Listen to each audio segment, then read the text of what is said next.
شوفوا كيف ناطرين، شوفوا كيف ناطرين. كاندي ناطر، وهي ملكي ناطرة. شو ناطرين؟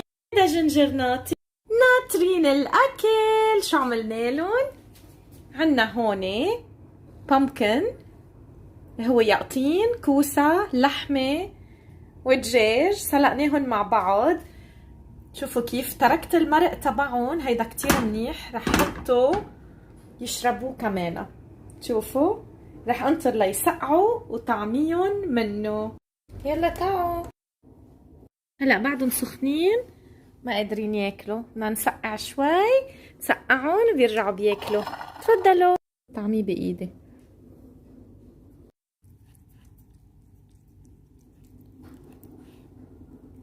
شيلة وعم ياكلها. بون ابيتي حبيباتي. وهيدي الأكلة الصحية اللي عملت لهم إياها، المكونة من يقطين، لحمة، كوسة ودجاج، وسلقتهم وتركت المرق تبعهم علشان يقدروا يشربوه لأنه بحبوه كتير. وهون بدي أثبت لكم أنه البسينات بحبوا الخضار كمان. شوفوا، رح تعميه هلا عم تعميه لحمة، بعد شوي رح تعميه البامبكن. حبة كتير وصار يطلب منا، يعني لما حط له شي تاني قعد يشمشم انه لا ناطر البامبكن.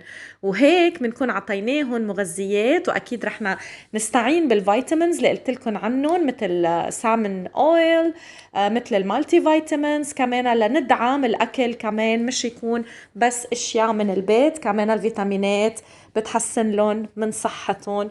ويا رب دايما يكونوا بصحة جيدة، واسم الله وما شاء الله وبون ابيتي. بحبكم لأنه بتحبوا بسيناتكم وبتهتموا فيهم. واخيرا جبت السالمون اويل للبسينات. زيت السالمون هو كتير كتير منيح للبسينات لصحتهم. لازم نضيفه بالدايت طبعا. بحط 1 ملي للبسينات يلي وزنهم 3 كيلو، بيساعدهم انه يصيروا حركين اكتر. منيح لصحتهم كتير، ومنيح للانفلاميشن اذا في اي التهابات عند البسينات. في منهم عندهم كاليسي، ومنهم حاملين الكاليسي. عشان هيك هيدا رح يفيدهم كتير كتير كتير، مع طبعا لانه انا بعطيهم اوقات اشياء مسلوقه بالبيت، حلو نعطيهم فيتامينز تساعدهم.